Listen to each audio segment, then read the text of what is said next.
Hey guys, Rugby League Roundup back here with another episode of the Beyond the Tryline podcast. Today is episode 16 and we are reviewing the 2025 season of the Cronulla Sharks. Be sure to like and subscribe. We're almost at the 1,500 mark and almost at 2,000 subscribers. So make sure to like and subscribe. But without further ado, let's get into the video. As we always do with our season reviews, we start off with comparing the 2024 season to the 2025 season, and that begins where the Sharks finished in 4th position in 2024 with a total of 16 wins, 8 losses, scoring 653 points and conceding 431. 2025 was a little bit worse, but not bad at all by any means, finishing in 5th position, which is one place lower, with 15 wins and 9 losses, which is both one less and one more than the season before. They scored 599 points, which is 54 points less than they scored in 2024. And they also conceded 490 points, which was 59 points more than they conceded in 2024. Now, on to the attacking and defensive stats of the Cronulla Sharks. Take a look at the attacking stats for the Cronulla Sharks. So for their points per game, they finished with 24.6 points per game, which finished in 6th position. 4.7 line breaks per game, which finished 11th. 33 tackle breaks per game, which was 7th. 1,715 run meters per game, which finished in 9th. They had 8.6 offloads per game, which was 12th. 11 errors per game, which was 9th. But the best thing I think I've seen was their completion rate, which had 80.9% completion, finishing in 4th. Now, every year, Sharks, when you look at their side, they're very defensive, and Craig Fitzgibbon puts a defensive mentality on their mind. They defend well, and this was proven again this year, where they only conceded 20.4 points per game, which finished in 4th. But the missed tackles were a bit of a concern. The missed tackles were 30.4, which was the 4th best in the comp. The bit of the concern, though, was the penalties conceded. 5.5 penalties per game, finishing in the top 6 for most penalties conceded. That's going to need to be fixed. But they also had 6 sin bins. So some disciplinary issues that might need fixing, but very good in terms of points conceding wise, and they don't really concede much. So yeah, good defensive year from the Sharks. Time for the player reviews. If you guys don't know how this works, we review each player that played over 10 games, and if they had a good season, they get a pass. If they had a shit season or a bad season, excuse my language, they get a fail. So, without further ado, let's move into the player reviews, and we start with the fullback, Will Kennedy, who played 27 games, scoring 8 tries and 14 try assists. This year was the year for Kennedy to really step up, and I think he kind of did that in certain aspects of the game. I still think there was a bit of fall off throughout the year, but I thought he had a pretty decent season, and I'm gonna give him a pass. I think he was really good. Hopefully, this year's gonna be his best year, because I know he's very good on his feet. He's pretty fast, pretty light footwork. So yeah, I'm going to give Will Kennedy a pass for 2025. The next player we have is winger Ronaldo Mulitalo, who played 27 games, scored 17 tries and 6 try assists. He's a pest on the field, but all his teammates love him, and there's a good reason why. He can score points. He can make stuff out of nothing, to be honest. He's a pretty freakish player when he's on, and could be one of the better wingers in the competition, and I think he is. And I think his 2025 season was great. So I'm going to give him a pass for 2025. Unfortunately, his 2026 season has been derailed a little with his ACL injury. But, yeah, definitely some good signs for Ronaldo Mulitalo.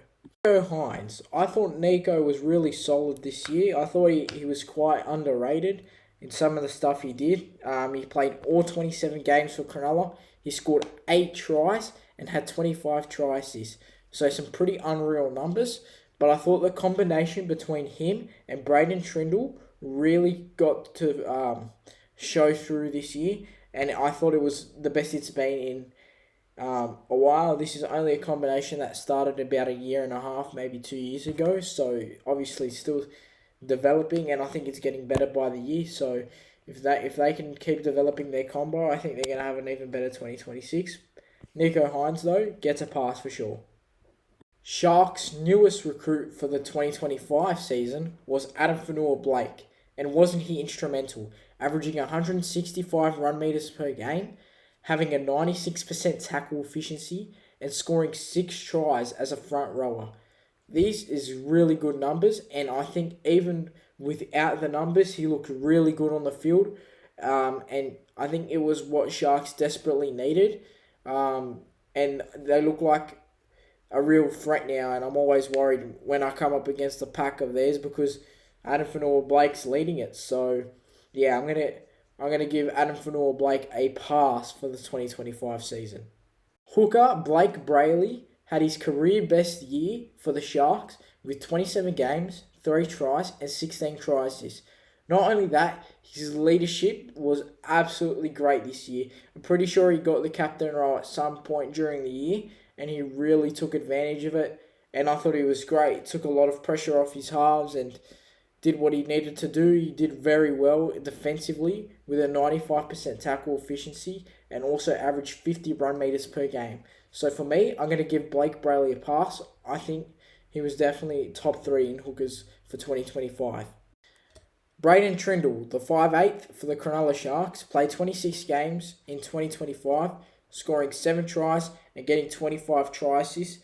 I thought he was really solid for the Sharks in 2025, and I think that, like I said, with Nico Hines, their combination was developing excellently. So it's just about building it for 2026, but I'm going to give Braden Trindle a pass. I thought he was great in 2025. Centre Jesse Ramian, I thought, did his job in 2025. He only got 3 tries and 2 try assists in 24 games. Now, for a centre, that's not really the best stats to have, but I'm not just looking based off stats. I thought in performance, he did alright. When he played, he did good. His running is always really strong, and that's probably his best aspect of his game, is that he's a strong runner of the ball. He averaged 136 run meters in 2025. But also, the best thing that he did this year, his career best, was his defense. 92% tackle efficiency in defense. So, for me, I'm going to give Jesse Ramian a pass. But I would like to see him get a little bit more involved on the try scoring sheet in 2026. Second row, centre, bench impact player, whatever you want to call his position and where he's best at. CSC for Talakai is a very valuable asset, and I think it's wrong that he's a little bit on the outer at the Sharks. I think that he's a very valuable asset. He played 24 games in the regular season. I don't think he played a lot in the finals. I think he might have played 1 game in the finals. But he had 2 tries, 2 try assists. Not that. I just think you just have to learn how to use him right. You can put him anywhere, and he's great cover if a centre goes down or a second rower goes down. But for me, playing him off the bench, getting him on when other forwards are tired from other teams, and just getting quick play the balls, running hard, getting meters. He's got good leg speed, so that's where I think he's best at. And he averaged 115 meters off the a lot of the time playing off the bench. So for me, I'm going to give Siosifa Talakai a pass mark for 2025, and hopefully he has an even better 2026. Now, the second rower, Britton Nicola. 23 games, 7 tries, 3 try assists. He's probably one of my favourite, most entertaining back rowers to watch in the NRL right now. I think the amount of space he finds and the holes he runs is just so perfect, and I think he's up there with the second rowers. He is going to get a pass for me in 2025. I think he's had better years, obviously, but 2025 still a very solid year for Britton Nicola.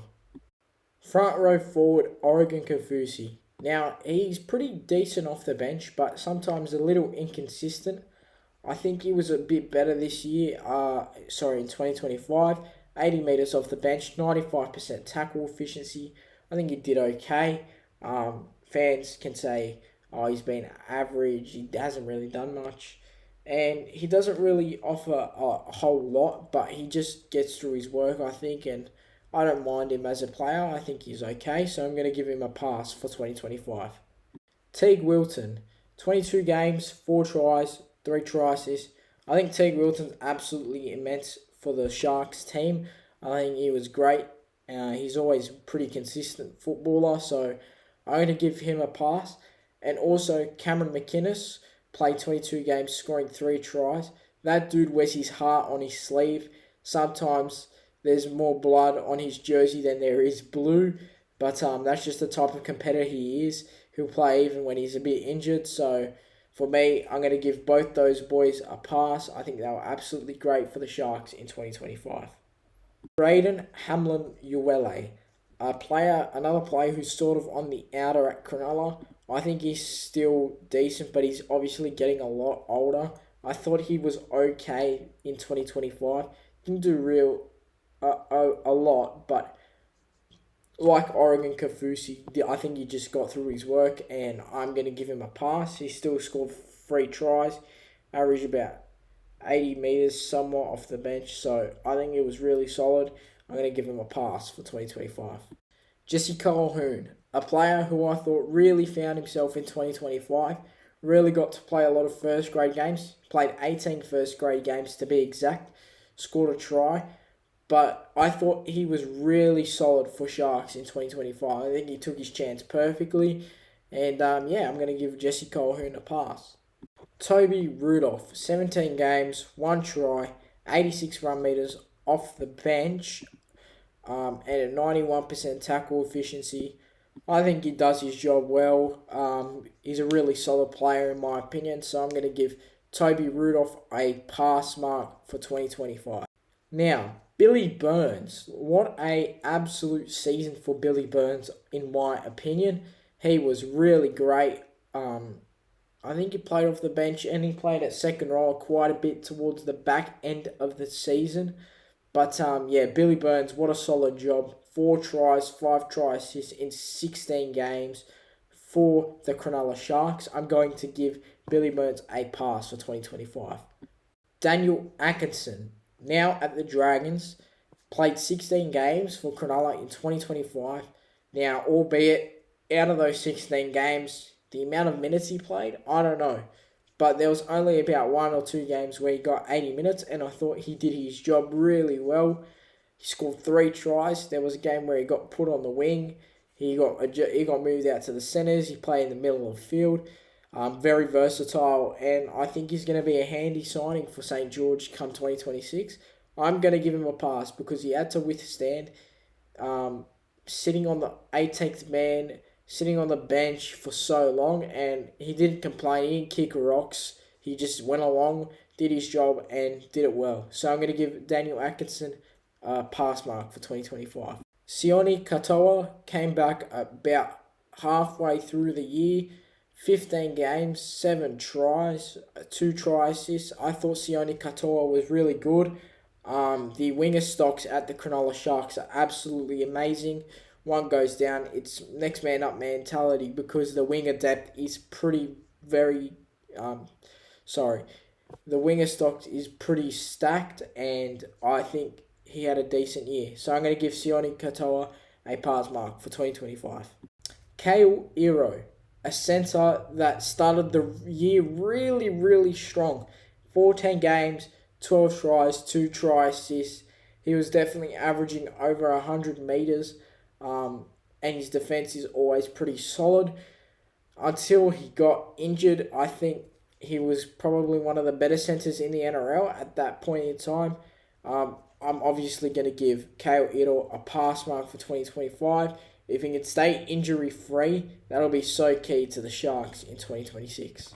The last 2 players, 2 cult heroes in my opinion. Thomas Hazelton played 13 games, 1 try. But his impact off the bench was really solid. And the other one was Sam Stonestreet, who played 11 games and scored 8 tries. And until he got injured, he was also killing it. So I'm going to give both of them a pass mark. 2 guns. Sam Stonestreet is a player of the future at Cronulla. So that's it for my player reviews. It's time to go into the gains and losses for the Sharks, and then we're going to finish off with our conclusion. Now, let's look at the gains and losses for the Cronulla Sharks in 2026. They didn't actually sign anyone, so they're sticking with what they have within, which is completely fine. They have a very strong squad, but they did lose Daniel Atkinson to the Dragons, as early in the year he signed with them. Max Bradbury to the Tweed Seagulls, and Kay Dykes to the Doggies. And they re-signed Jesse Colquhoun until the end of 2030. Guys, to finish off, we do our final awards as always. We'll start with the best win for the Cronulla Sharks, which was the game, in my opinion, against the Storm, where they won 31-26. And for me, their worst loss, I'm going to have to go the game against the Tigers at Leichhardt, where they lost 20 points to 18. So those are my best win and worst loss awards. Now, hardest worker, I'm going to go with Cameron McInnes. Dude's an absolute machine. He just doesn't stop. For the Rookie of the Year, I'm going to go with Sam Stonestreet. I'm pretty sure he's eligible to win. So that's my Sharks Rookie of the Year.